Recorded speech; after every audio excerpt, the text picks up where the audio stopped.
సంస్కృతి సంపద YouTube channel తరపున అందరికీ స్వాగతం. కవిసింహ శతావధాని చిత్రకవి శ్రీ పోకూరు కాశీపతి గారి సారంగధరీయం కావ్య పఠనం.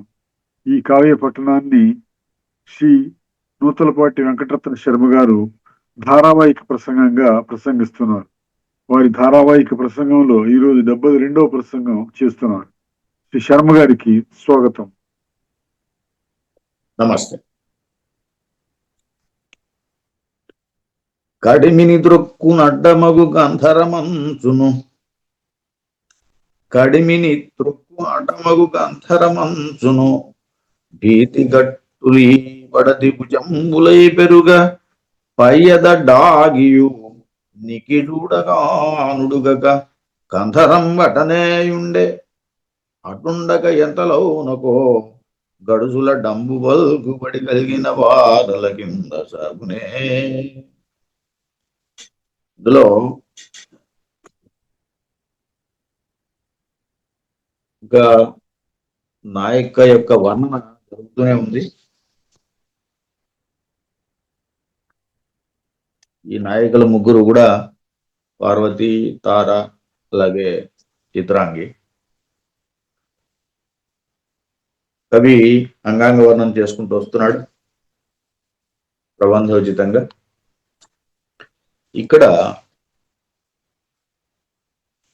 కడిమిని త్రొక్కున అడ్డమగు గంధరమంచును భీతి గట్టులే పడది భుజంబులై పెరుగా పయ్యద డాగియున్నికి చూడగా నుడుగక కంధరం బటనే ఉండెనటండక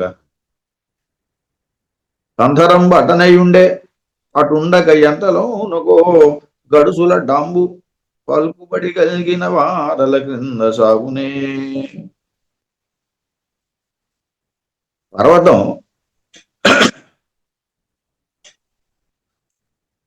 మేఘాలు పర్వతాల కన్నా పైన ఉంటాయి.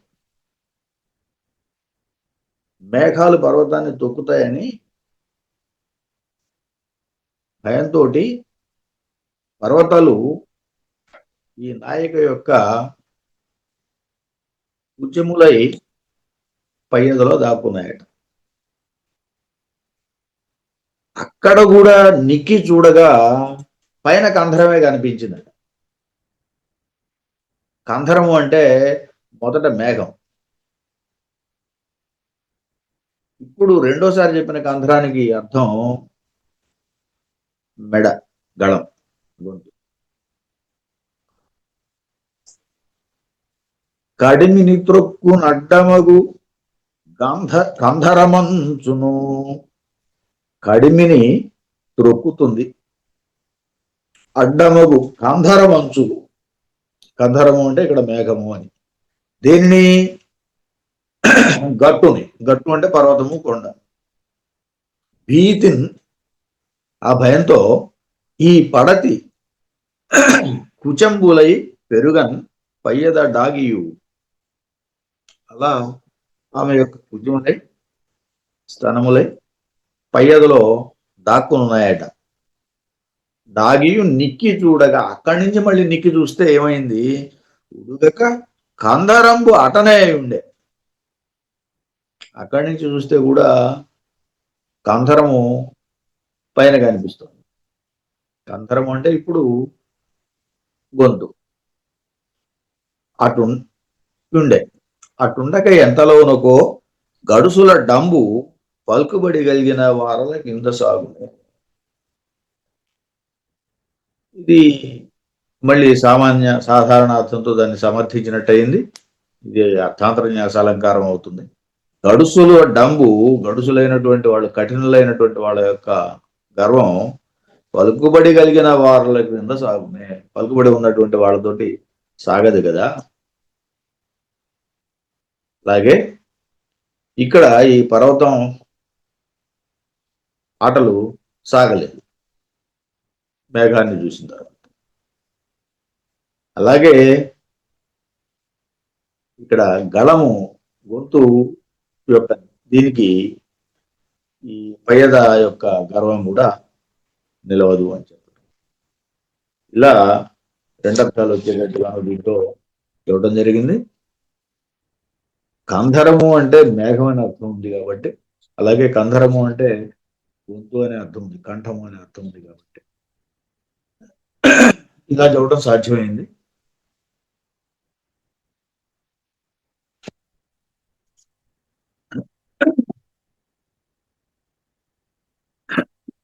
కడిమిని త్రొక్కున అడ్డమగు కంధరమనోచును భీతి గట్టులి పడది కుచంబులై పెరుగ పయ్యదడాగియునికి చూడగానుడుగక కంధరం బటనయుండెనటుండక ఎంతలోనొకో గడుసుల డంబు పలుకుబడి కలిగిన వారల క్రింద సాగునే. ఇలా ఈ భావాన్ని కంధరం మేఘం అది పైబడి త్రొక్కుతుందేమో అని అది తప్పించుకోవాలని చెప్పేసి పర్వతం భయపడి ఇంటి కుచములయ్యింది. అక్కడికి వచ్చిన తర్వాత కూడా అక్కడ దాగి ఉన్నప్పటికీ, పయ్యదలో దాగి ఉన్నప్పటికీ నిక్కి చూస్తే అక్కడ కంధరం కనిపించిందట. మళ్ళీ కంఠం కనపడింది, కంధరమే కనపడింది. అట్లు కంధర భయం దీనికి వదలలేదన్నమాట. లేకపోతే అవి ఇంకెంత పెరిగేవో అని దానిలో ఉన్న భావం. అక్కడ కంధరం కనిపించింది కాబట్టి అక్కడ ఆ ఉన్నతి అక్కడ ఆగింది అని, లేకపోతే ఇంకెంత పెరిగేవో అని చెప్పడం. అలాగే ఇక్కడ పర్వతములు గడుసులు అనే పదం వాడాడు కదా. గడుసులు డంబు పలుకుబడి అన్నాడు. గడుసుల డంబు అంటే కఠినల యొక్క గర్వం అని, అంటే వాటి కఠినత్వాన్ని చెప్పాడు.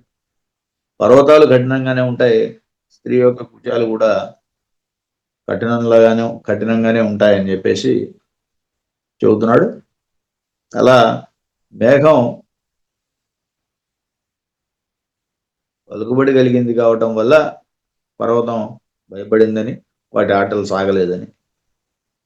అలాగే ఇక్కడ కంఠం పలుకుబడి కలిగింది కాబట్టి కుచముల యొక్క ఆటలు సాగటం లేదని ఇలా కవి చమత్కరిస్తున్నాడు.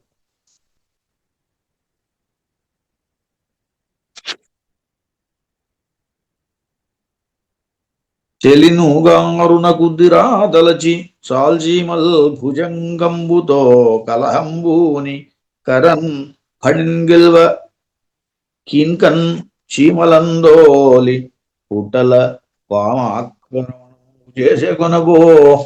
చేసుకొనే తోడన్ గుంపులై వచ్చి చీమల అహింసాగబట్టి జీల్చుదన తనది మాత్సర్యమేనాటికిన్. చెలి నూగారున కుదిరాదలచి, నూగారుకు సామ్యం కాదలచి, పోటీ కాదలచి, ఉద్దిరాదలచి చాల్ చీమల్ భుజంగంబుతో కలహంబూని. చాలు చీమలు అంటే వరుస చీమలు, భుజంగముతో అంటే పాముతో. చీమల వరుస భుజంగము పాముతోటి కలహం ఉన్నిందట. ఎందుకోసం వీళ్ళిద్దరికి కలహం వచ్చింది? చీమల యొక్క వరుసకి పాముకి కలహం వచ్చింది. ఎందుకు వచ్చింది ఇది అంటే, చెలి నూగారు కావాలని పోటీ పడ్డాడు. నూగారు కావాలని చెప్పేసి పోటీ పడ్డాడు. కరన్ ఫణింగెలువ కింకన్ చీమలందోలి పుట్టల పామాక్రమణం చేసుకునే పో. ఇలా అయితే కరన్ ఆ నలుపుదనం, నల్లని ధనానికి ఫణిన్ గెలువన్ సర్పమును గెలుచుట వలన, కిన్కన్ కోపముతోటి, చీమలను తోలి పుట్టలను పామాక్రమణంబు చేసుకొనెను. చీమలు పెట్టిన పుట్టలు పాములు 20 ఉంటాం కదా. అందువల్ల చీమల యొక్క వరుస నల్లగా ఉంది, అది నూగారుతో బూందింది, పామును జయించింది. ఆ కోపం కొద్దీ పాము ఏం చేసింది? చీమల్ని తరివేసింది, ఆ పుట్టలను ఆక్రమించుకుంది. చీమలు అంతటితో ఊరుకుంటాయా? ఊరుకోవు కదా. అవేం చేసినాయి? తోడన్ గుంపులై వచ్చి చీమలు అహింసావగా పట్టి చీల్చు చనది మాత్సర్యమే నాటికి. అంతలో చీమలు ఏం చేసినాయి? తోడని గుంపులై వచ్చి గుంపులు గుంపులుగా వచ్చినాయట. వచ్చి అహింసావగా బట్టి చీల్చు, పాముని చంపినయి అని. బలవంతమైన చీమలు చలిచీమల చేత, బలవంతమైన సర్పం చలిచీమల చేత చిక్కి చావదే సుమతి అనేది సుమతికారుడు చెప్పింది. అట్లాగే ఇక్కడ ఆ బలమైనటువంటి పాముని కూడా ఈ చీమలు ఒక గుంపై వచ్చి పట్టి చంపినాయట. చనది మాత్సర్యమే నాటికి. కవి ఏమంటున్నాడంటే ఈ మాత్సర్యం ఏనాటికి పోదు. చీమకి పాముకి ఉన్నటువంటి మాత్సర్యం ఏదైతే ఉందో అది ఏనాటికి పోదు. మాత్సర్యము అంటే పగ అని చెప్పదు. ఈ పగ ఏనాటికి పోదు, పోనే పోదు. చెలిని నూగారునకు ఉద్దిరాతలచి. ఉద్ది అంటే సామ్యము, పోటీ అని. చెలినూగారునకు ఉద్దిరాతలచి చాలు చీమల్. పదప్రయోగం అది. చాలు చీమలు, చాలుగా వరుసగా ఉండేటువంటి చీమలు. చాలు చీమల్ భుజంగంబుతో కలహంబూని. భుజంగము పాము, పాముతోటి కలహం. చీమలకి, చీమల యొక్క బారుకి పాముకి కలహం. ఎందుకురా అంటే ఆ నాయక యొక్క నూగారు కావాలని దాంతో పోటీ పడతాయి. అందులో కరన్, కర్ర అనేది నలుపు అని అర్థం. కర్రీ కర్ర అంటుంటాం కదా, అది బండిరా. నలుపుతో ఫణిన్ గెలువ, ఫణిని గెలిచినాయి, చీమలే గెలిచినాయి. గెలువన్ కిన్కన్, కోపంతో చీమలందోలి పుట్టల పామాక్రమణంబు చేసుకునే. కోపంతో చీమలను తోలి పారద్రోలి పుట్టలను పాము ఆక్రమణంబు చేసుకునే. ఇట్లా ఆ పుట్టలన్నింటినీ పాము ఆక్రమణం చేసుకుంది, ఆక్రమించింది. తోడన్ గుంపులై వచ్చి, వెంటనే గుంపులై వచ్చి చీమలు, చీమలు తర్వాత గుంపులై వచ్చింది. వచ్చి ఏం చేసినాయి? అహిన్ చావగన్ బట్టి చీల్చు, పామును పట్టుకుని చచ్చేదాకా చీల్చినాయి. చనది మాత్సర్యమే నాటికి. ఏనాటికి కూడా ఈ మాత్సర్యము పోదు, ఈ పగ పోదు అని కవి సమర్థిస్తున్నాడు ఇక్కడ. మళ్ళీ ఘనభారంబిట మాటి మాటి కొదవంగా శూన్యమైన నటంతు నభంబీయలనాగ కౌనైన ఇచ్చోనింకొకండెచ్చి తీరని మాట్కిన్ సహజ స్థితిన్ జగనభారంబౌచు శోషిల్లే ఎందును జనన్ ఘనభారవాహులనే పూనున్ భారముల్ తొలతు.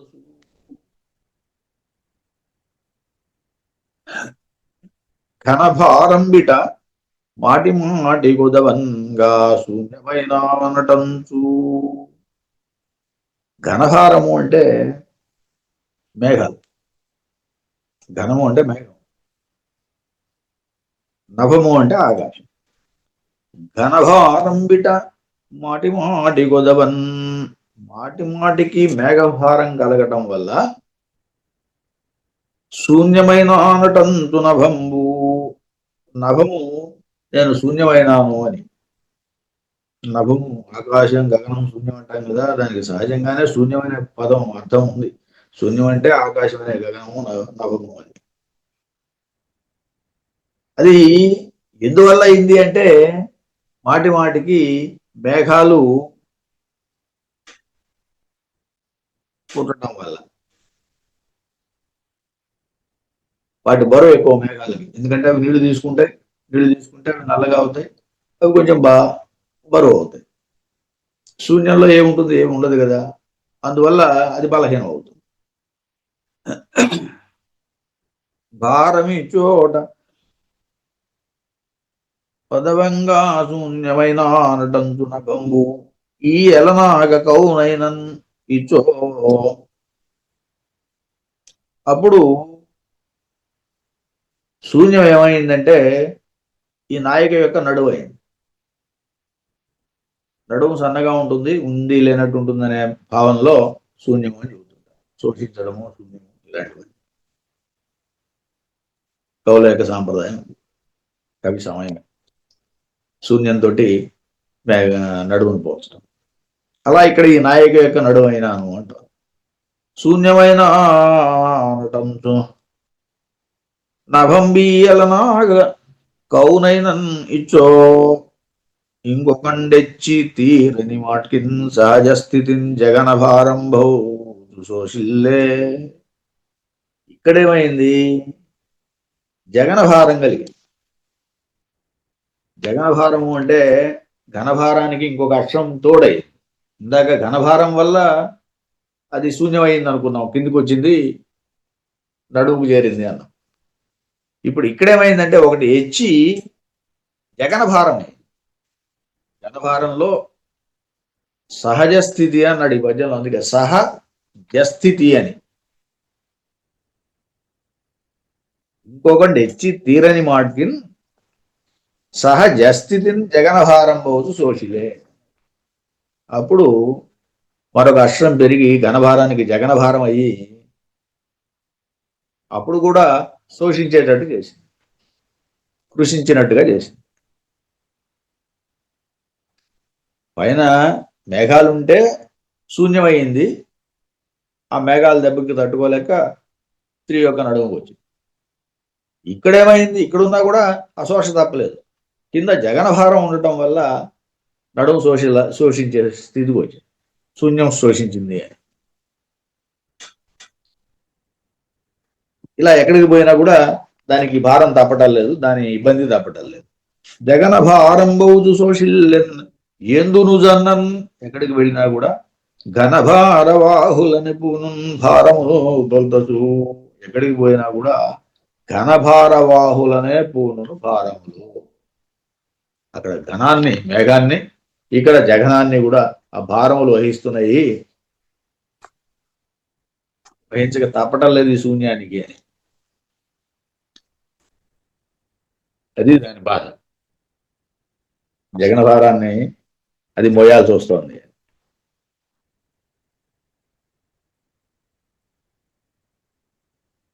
మేఘాలు పైన వేలాడుతూ ఉండటం వల్ల గగనమును మేఘములు వేలాడి ఉండుట చేతను స్త్రీ యొక్క నడుముని పిరుదులు వేలాడి లాగుచుండుట చేతను భారములని గ్రహించున్నది అంటాడు. ఇది ఇక్కడ తెలియాల్సింది.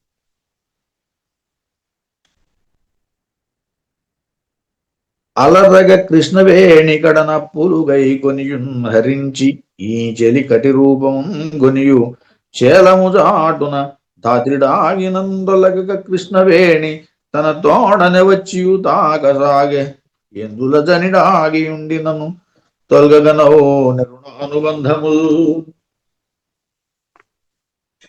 అలరగ కృష్ణవేణి ఇక్కడ, కృష్ణవేణి అంటే నది, నది కడ అప్పులు గైకొనియున్.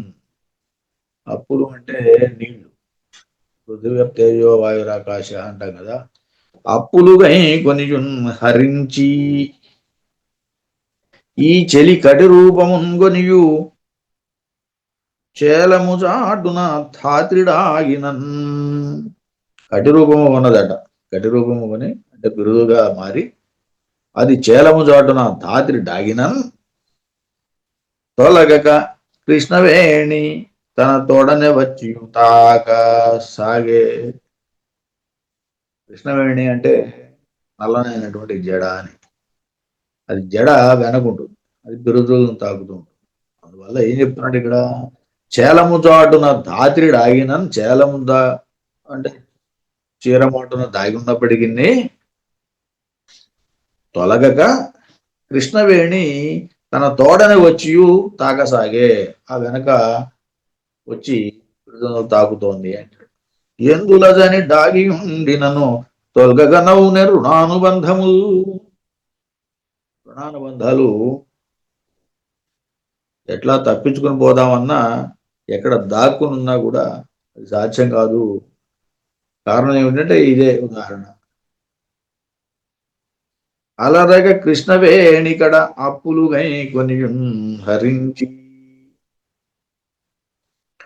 ఈ చెలి కటి రూపమును గొనియున్. కృష్ణవేణి వద్ద అప్పులు గైకొని హరించి ఈ చెలి కటి రూపము కొనదట. కొనియు చేలము దాటున దాగి, ఆ చీరమాటను దాగుని తప్పించుకుందామని తొలగిన కృష్ణవేణి తన తోడనే వచ్చియు. కృష్ణవేణి దగ్గర అప్పులు తెచ్చుకుంది. అప్పు అంటే రుణం. అప్పు అంటే రుణం అని అర్థం చెప్పుకుంటే, అప్పు అంటే రుణం. ఆ రుణాన్ని తీసుకుని ఎక్కడ దాక్కున్నా మాత్రం వదిలిపెడతారా? ఆ రుణాన్ని సాధించుకోవడానికి, మళ్ళీ దాన్ని తిరిగి తీసుకోవడానికి ఎంటబడుతూనే ఉంటారు కదా. అట్లాగే ఇక్కడ కృష్ణవేణి జడ రూపంలో, నల్లనైన జడ అని కృష్ణవేణి అంటే రూపంలో తోడనే వచ్చి తాకసాగన్, పిరుదులను తాకుతుంది. ఎందులోదని దాగి ఉండి నన్ను, ఎక్కడ దాగి ఉన్నప్పటికీ తొలగగనవు రుణ అనుబంధములు. ఈ అప్పు అనే దానికి రుణము అని, నీళ్లు అనే రెండు అర్థాలను ఉండటం వల్ల ఈ పద్యంలో సాధించడం జరిగింది. రుణానుబంధాలు, బాకీలు ఉండేటువంటి ఇబ్బందులన్నీ కూడా, చిక్కులు తప్పించుకోవడం సాధ్యం కాదు రావు అని చెప్పటం. రెండు రకాలైనటువంటి భావాలు వచ్చినట్టుగా అక్కడ చెప్పడం జరిగింది. కలికి మైతావి సంపంగి కాంతి పసిడియగుట చంపక గంధి హేమాంగియౌను కదా. కలికి మైతావి సంపగి కాంతి పసిడియగుట చంపక గంధి హేమాంగియౌను గదా. తదర్థద్వయము గూర్చి కాంతనింతగన్న కనకాంగి అనుట యుక్తంబుగాదే. ఇందులో కూడా అలాంటి ఒక విశిష్టమైన అర్థం ఉంది కదా. చెప్పుకున్నట్టుగా చంపక గాంధీ ఇలా ఏవో రెండు మూడు అర్థాలు వచ్చినప్పుడు ఒక పదంలో రాజీవాక్షి అని చెప్పాడు. రాజీవం అనే దానికి మూడు అర్థాలు ఉన్నాయి కాబట్టి రాజీవాక్షి అంటే సరిపోతుంది కదా. ఇన్ని విడిగా మీనాక్షి అని అదే నీదని అనాల్సిన అవసరం లేదు కదా. అలాగే ఇక్కడ కూడా అలాంటి భావమే ఉంది. కలికి మైతావి సంపగి కాంతి పసిడి. నాయక యొక్క మైతావి, శరీరం యొక్క సౌరభం. సంపంగిట, సంపంగి చాలా సువాసన ఉంటుంది. అదిగో ఆ శరీరం అలాంటిది. కాంతి పసిడి, కాంతి, శరీరం యొక్క కాంతి బంగారు కాంతి. పసిడి అంటే బంగారం. శరీరం యొక్క తావి సంపంగి, శరీరం యొక్క కాంతి పసిడి. అగుట చంపక గంధి హేమాంగియౌను. ఆమెని ఆ రెండింటిని బట్టి ఈ రెండుగా పిలవచ్చు. ఏమని పిలవచ్చు? మైతావి సంపంగి కాబట్టి చంపక గంధి అనొచ్చు. ఒకటి. రెండవది కాంతి పసిడి కాబట్టి హేమాంగి అనొచ్చు. కాంతి పసిడి కావడం వల్ల హేమాంగి అని. హేమ అంటే బంగారం. బంగారం అంటే బంగారం శరీరం అంగిగా కలిగింది, అంగంగా కలిగింది. హేమాంగి అనొచ్చు. చంపక గంధి అంటే అదిగో సుగంధం, చంపకం కాబట్టి చంపక గంధి అనొచ్చు కదా. తద అర్ధద్వయమును గూర్చి కాంత నింద కన్న కనకాంగి అనుట యుక్తంబుగానే. ఎందుకయ్యా రెండు పేర్లు? కనకాంగి అంటే సరిపోతుంది కదా. తద అర్ధద్వయమును గూర్చి కాంతన్ ఇంతకన్నా కనకాంగి అంట యుక్తంబుగాదే. కనకాంగి అనొచ్చు కదా. కనకాంగి అంటే కనకం అంటే బంగారం కాబట్టి, కాంతి పసిడి కాబట్టి కనకాంగి సరిపోయింది. సంపంగి తావి, కనకాంగి అంటే సరిపోతుందని అక్కడ కూడా. ఎందుకంటే కనక అనే పదానికి సంపంగి అనే అర్థం కూడా ఉంది. అందుచేత కనకాంగి అంటే చెంపక గంధి అని వస్తుంది, హేమాంగి అని వస్తుంది. రెండు అర్థాలు వస్తాయి. కాబట్టి రెండుగా చెప్పడం ఎందుకు? కనకాంగి ఒక్క మాటతో సరిపోతుంది కదా. కనకాంగి అనుట యుక్తంబుగా అదే కలిగి మైతావి సంపంగి కాంతి పసిడి ఎగుట చెంపక గంధి హేమాంగి అవును కదా. తదర్థద్వయము గూర్చి కాంత నింతకన్న కనకాంగి అనుట యుక్తంబుగాదే. కనకాంగి అంటే సరిగ్గా యుక్తంగా ఉంటుంది, తగినగా ఉంటుంది అని చెప్పడం. వస్తే రేపు మళ్ళీ చెప్పుకుందాం. కవిసింహ శ్రీ పోకూరి కాశీపతి గారి సారంగధరీయ కావ్యాన్ని కావ్య పఠనం చేసిన శ్రీ నూతలపాటి వెంకటరత్న శర్మ గారికి ధన్యవాదాలు.